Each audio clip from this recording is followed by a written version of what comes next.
Hello student, welcome. जैसा कि आपको पता है कि बीएड का एग्ज़ाम जो था वो तो पहले ऑलरेडी कैंसिल हो ही चुका था। अब जो 10 अगस्त को डीएलएड की एग्ज़ाम होने वाली थी ये भी आपका कैंसिल हो गया है। तो आखिर अब होगा क्या? तो देखिए, मैं एक कंपैरेटिव स्टडी यहाँ पे करना चाहता हूँ, इसलिए नोटिस लेके आया था। तो डीएलएड एग्ज़ाम जब आपका कैंसिल हो गया तो डीएलएड के जो आज तक एडमिशन होते थे वो पहले भी मार्क्स बेसिस पे होते थे। पहले भी क्या होते थे? मार्क्स बेसिस पे होते थे। ठीक है, ये जो डीएलएड का इंटरेस्ट है वो फर्स्ट टाइम जो है फर्स्ट टाइम हो रहा है इंट्रेंस। डीएलएड का फर्स्ट टाइम इंट्रेंस हो रहा है, लेकिन आज तक जो डीएलएड में एडमिशन होता था वो मार्क्स बेसिस पे होता था। और इसका जस्ट उल्टा है, बीएड आज तक मार्क्स बेसिस पे हुआ ही नहीं है। ठीक है, अभी तक जितने बार भी बीएड एडमिशन हुए हैं सारे एंट्रेंस बेसिस पे हुए हैं।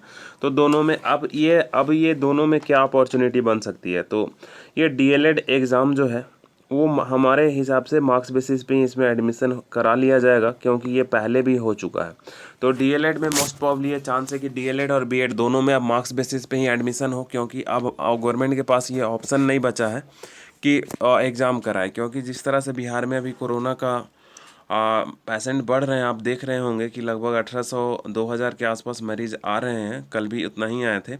तो इस हिसाब से अभी एग्ज़ाम लेना पॉसिबिलिटी नहीं है। अगस्त में तो बिल्कुल ही पॉसिबल ना है, सितंबर में भी पॉसिबिलिटीज़ बहुत कम ही है। तो आखिर सेशन ज़ीरो होने से कैसे बचेगा? तो इस पे एक ही ऑप्शन लोगों के पास आ रहा है कि मार्क्स बेसिस पे एडमिशन ले लिया जाए। तो अब हम लोग को जैसे ही कोई नया न्यूज़ मिलेगा तब हम तुरंत से आपके पास ये लेके आएंगे कि आखिर क्या होगा, है ना? मार्क्स बेसिस पे एडमिशन होगा कि किसके बेसिस पे एडमिशन होगा। तो अब डीएलएड को लिए भी वेट एंड वॉच की स्थिति में आ गए आप लोग, है ना? डीएलएड के वेट एंड वॉच की स्थिति में आ गए। तो देखिए अब आगे क्या होता है। तब तक के लिए इतना ही। अगर कोई जैसे ही हमको कोई नया न्यूज़ पता चलता है तो उसके लिए वीडियो मैं लेके आ जाऊँगा।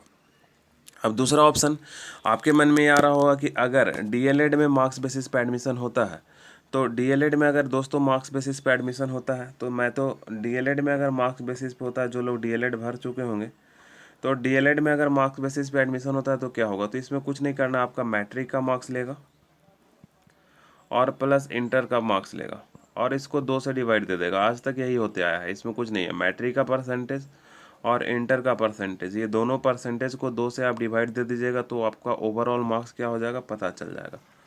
आज तक दोस्तों ये भी बात है कि जब आज तक जितने भी डीएलएड में एडमिशन होते हैं तो गवर्नमेंट एंट्रेंस एग्ज़ाम इसलिए लेके आई थी कि देखिए, इसका एक खास बात ये था कि डीएलएड में जब एडमिशन हुआ 2 साल मार्क्स बेसिस पे, तो पता चला कि मैक्सिमम जो सीबीएसई के बच्चे हैं उन्हीं का एडमिशन हो जाता था।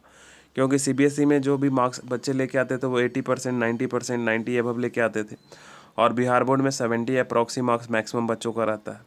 तो ये एनालिसिस करने पे देखा गया कि मैक्सिमम बच्चे जो हैं वो सीबीएसई वाले ही का एडमिशन हो जा रहा है। तो इसलिए गवर्नमेंट ने इस बार एंट्रेंस एग्ज़ाम करने का प्लान किया था, लेकिन वो कोरोना वायरस की वजह से फिर से प्लान सारा धूमिल होते जा रहा है। तो अब देखिए क्या होता है। जैसे ही इस पे कोई हमको लेटेस्ट अपडेट आएगा तो मैं आप लोगों के साथ लेके आऊँगा। ये वीडियो दोनों के लिए इंपॉर्टेंट था, जो डीएलएड में एडमिशन लेना चाहते हैं और जो बीएड में एडमिशन लेना चाहते हैं। तो आज के लिए इतना ही। Thank you.